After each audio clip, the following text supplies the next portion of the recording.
नमस्कार दोस्तों, आज की इस वीडियो प्रेजेंटेशन में आपका बहुत बहुत स्वागत है। तो चलिए शुरू करते हैं आज का हमारा टॉपिक।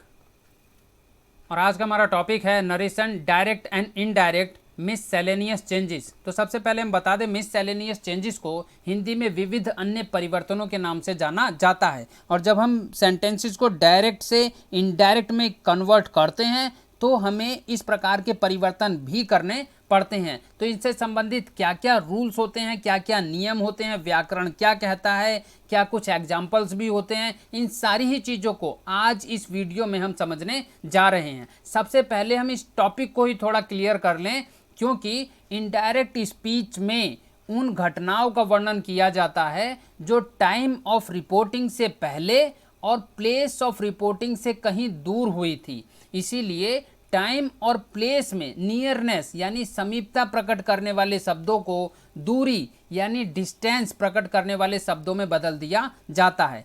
और भी सरल भाषा में यदि मैं कहूँ तो यदि हमने डायरेक्ट में कोई स्पीच को पढ़ा है तो हम देखेंगे डायरेक्ट स्पीच में ऐसे शब्दों को लिखा गया है जो वक्ता के द्वारा बोली गई सीधी सीधी भाषा होती है। लेकिन इनडायरेक्ट में जब कोई व्यक्ति उस बात को कहता है तो दो चीज़ों में परिवर्तन आ चुका होता है। एक तो टाइम ऑफ रिपोर्टिंग बदल गया होता है, यानी कहीं ना कहीं समय में गैप आ गया होता है, और दूसरा प्लेस ऑफ रिपोर्टिंग यानी स्थान भी बदल गया होता है। तो क्योंकि टाइम भी बदल गया है और आपका प्लेस भी बदल गया है इनडायरेक्ट स्पीच के अंदर, इसीलिए इन दो कारणों से ऐसे जितने भी शब्द होते हैं जो नियरनेस यानी समीपता को प्रकट करते हैं उन सभी में परिवर्तन कर लिया जाता है, और नियरनेस समीपता प्रकट करने वाले शब्दों को डिस्टेंस यानी दूरी प्रकट करने वाले शब्दों में बदल दिया जाता है।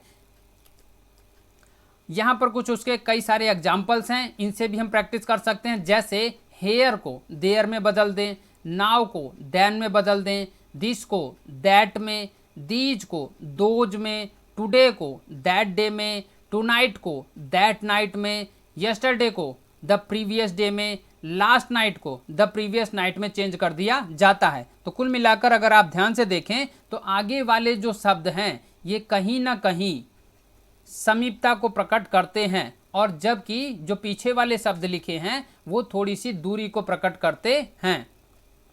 आगे और भी हमारे पास एग्जाम्पल्स हैं। जैसे आप देखेंगे लास्ट वीक को द प्रीवियस वीक में, टुमारो को द नेक्स्ट डे में, नेक्स्ट वीक को द फॉलोइंग वीक में, अगो को बिफोर में, दस को सो में, हैंस को देंस में, हीदर को दीदर में, और कम को गो में बदल दिया जाता है। तो कुल मिलाकर यहाँ पर भी स्क्रीन के ऊपर अगर आप ध्यान से देखें तो वही बात है कि जो समीपता प्रकट करने वाले शब्द आते हैं उन्हें हमें दूरी प्रकट करने वाले शब्दों में, डिस्टेंस को दिखाने वाले शब्दों में बदलना पड़ता है, चाहे वह जगह के लिए हो, प्लेस के लिए हो, या चाहे वह शब्द टाइम को प्रस्तुत करता हो। दोनों ही स्थिति में हमें परिवर्तन करने पड़ते हैं।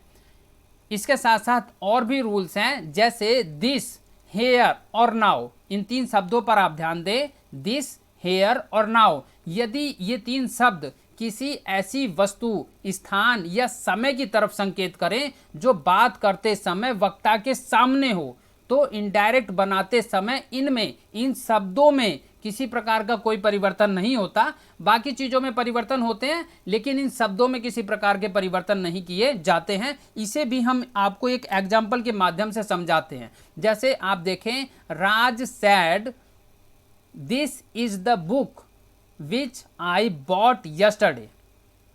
राज said this is the book which I bought yesterday. Hindi तो इसकी यही बनती है कि राज ने कहा ये वही किताब है जिसे मैंने खरीदा था कल।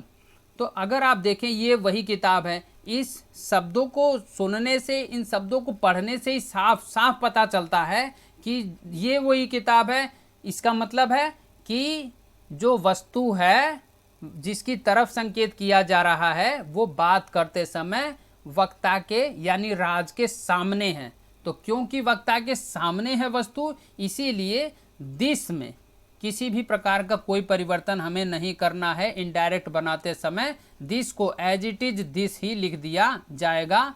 इसमें, इस शब्द में किसी प्रकार का कोई परिवर्तन नहीं करना है। तो आप समझ गए होंगे। बाकी के जो परिवर्तन होते हैं वो तो हमें करने ही पड़ते हैं, वो हमने यहाँ पर भी कर रखे हैं। जैसे इस वाक्य में हम और अन्य परिवर्तनों की तरफ भी ध्यान दे देते हैं। देखिए, आपने क्या क्या परिवर्तन किए हैं, राज की जगह राज ही है, सैड की जगह सैड ही है, इन्वर्टेड कोमा हटा के दैट लगा दिया गया है। दिस हमने बता दिया क्योंकि एक ऐसी वस्तु की तरफ संकेत करता है जो बात करते समय वक्ता के सामने है, इसीलिए इस शब्द में किसी प्रकार का कोई परिवर्तन नहीं किया गया है। दिस को एज इट इज इनडायरेक्ट में भी दिस ही लिख दिया गया है। हालांकि टेंस में जरूर बदलाव हुआ है, जो इज-एम-आर होता है वो प्रेजेंट का कंटिन्यूअस टेंस में इस्तेमाल किया जाता है और प्रेजेंट कंटिन्यूअस टेंस को हमें पास्ट कंटिन्यूअस टेंस में बदलना होता है। पास्ट कंटिन्यूअस टेंस में हेल्पिंग वर्ब लगाई जाती है वाज या वर, तो इसीलिए दिस के साथ में वाज का इस्तेमाल किया गया है। तो प्रेजेंट कंटिन्यूअस को हमने पास्ट कंटिन्यूअस टेंस में चेंज कर दिया है।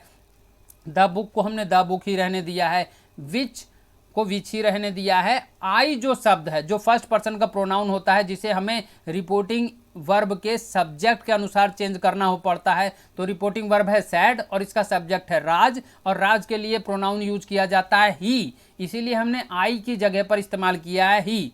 सेकेंड थिंग इज दैट, वाक्य को पढ़े आप, आई बॉट, इसका मतलब है subject second form of the verb, जैसा कि पास्ट के इंडेफिनिट टेंस में होता है। तो यहाँ पर हमने ये भी रूल बताया था कि पास्ट इंडेफिनिट टेंस को आपने पास्ट परफेक्ट टेंस में चेंज कर देना होता है। अब पास्ट इंडेफिनिट तो हमारा डायरेक्ट स्पीच में लिखा गया है, subject second form of the verb, buy की सेकेंड फॉर्म होती है बॉट। तो आप देखें ये पास्ट इंडेफिनिट टेंस में लिखा गया है, जब हम इसे पास्ट के परफेक्ट टेंस में चेंज करेंगे तो पास्ट के परफेक्ट टेंस में स्ट्रक्चर कहता है सब्जेक्ट आएगा, सेकेंड फॉर्म हैड आएगा और third form of the verb लगाई जाती है। तो यहाँ पर आप देखें वैसे ही हमने कर लिया, ही हैड बॉट, और फिर जो विविध अन्य परिवर्तन होते हैं जिसमें आप देखेंगे यस्टरडे को हमने द प्रीवियस डे में बदल दिया है। तो अन्य जो परिवर्तन है, वैसे तो इसमें कई प्रकार की चेंजिंग हमने की है, मूल रूप से तो हमने टेंस में जो बदलाव किए जाते हैं वो परिवर्तन इसमें किए हैं। हालांकि कंजक्शन दैट का भी हमने इस्तेमाल इसमें किया है। तो कुल मिलाकर अन्य परिवर्तन भी हमने किए हैं, लेकिन स्क्रीन के ऊपर जो रूल आपको बताया गया है वो बहुत ही सिंपल और बहुत ही मामूली सा है, उसको आपने जरूर ध्यान में रखना है, क्योंकि दिस, हेयर और नाउ इस प्रकार के शब्द यदि आपको डायरेक्ट में देखने के लिए मिलते हैं और आप इसे इनडायरेक्ट बना रहे हैं, तो इतनी सी बात को ध्यान में रखना है, यदि ये तीनों शब्द बात करते समय किसी ऐसी वस्तु, समय या स्थान की तरफ संकेत करें जो वक्ता के सामने ही हो, तो उस स्थिति में इनडायरेक्ट बनाते समय इन शब्दों में किसी प्रकार का परिवर्तन नहीं करना होता है। तो कुल मिलाकर हमने इस वीडियो में मिससेलेनियस चेंजेस यानी विविध अन्य परिवर्तनों में बदलाव से संबंधित विभिन्न प्रकार के नियमों को डीपली समझाने की कोशिश की है। आशा करते हैं कि आपको चीजें समझ में आई होंगी। To be continue in next video.